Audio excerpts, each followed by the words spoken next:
Well, it is a subject that's near and dear to our hearts here at World News Now, sleep deprivation. And if you're watching us right now, you're probably in the same boat. And you may recall during GMA's epic live stream event 2 weeks ago, the managing editor of our medical unit stayed up for 50 straight hours just to see what would happen to his body and mind. And boy, did he ever. Yeah. We're a nation running on empty. Up to 70 million Americans are not getting enough sleep every night. Just one night of bad sleep can lead to problems concentrating and, more seriously, accidents like car crashes. So we wanted to put the human body to an extreme sleep test to find out how it would react. It's quite likely that I'll start to lose it a little bit. Under the supervision of doctors at Mount Sinai Center for Sleep Medicine, ABC News' Dan Childs stayed awake for 50 hours. He wanted to find out firsthand the effects of sleep deprivation on things like concentration, coordination, and the ability to complete basic tasks.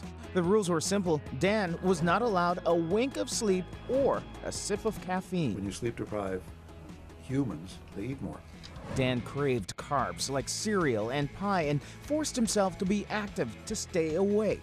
This Lego is apparently for ages 6 to 12. I've kind of gotten lost in the instructions. Dan even worked out and found that his body was much more awake after exercising, but his low points came in the morning hours. I'm doing anything I can to stay awake.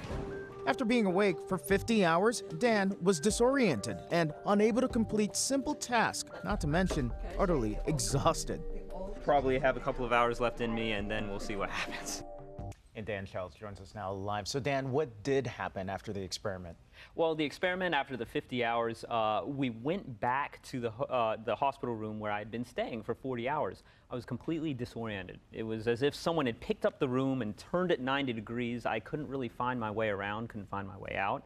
I went directly home. I slept for about 10 hours, woke up, ate like half a chicken, fell back asleep for 10 more hours. So in that first 24 hours after the experiment, I was asleep for 20 of them. Wow. It took a lot of recovery. What surprised you most about the whole thing? There were a number of things. Number one, I think that it was even possible that I could get through this 50 hours. But the other thing, and this is really interesting, was that I felt as if, even during the end of the experiment, as if I was capable of doing certain things. But then when we did like the sobriety test, the cognitive test, it was very clear that I wasn't. I wasn't actually doing these things very well at all. And I think that reflects one of the problems with acute sleep deprivation. People will get behind the wheel or they'll do something else, and they really run a risk of hurting themselves. They really feel as if they're just quite fine. Well, as you know, sleep is a major issue for many of our viewers. So what sort of advice after coming out of all of this do you have for people who have to keep odd hours, perhaps because of work or otherwise?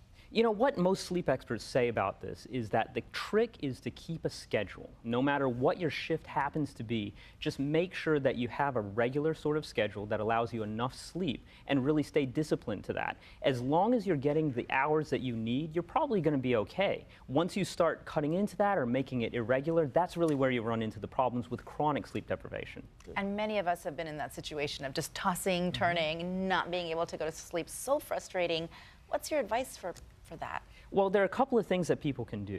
One of the things is practicing what's called good sleep hygiene. It's kind of a funny sounding term, but really what it means is making sure that the place in which you're sleeping is dark enough and cool enough to let you sleep through the night, to make sure to minimize distractions. But if you're really running into problems, if you find that you have trouble falling asleep every single night, that's really the time where you need to seek out your doctor's opinion. You need to see a sleep expert and see what can be done to kind of improve things and see if there's a larger underlying problem that's really keeping you awake. Okay, Dan Childs, appreciate it.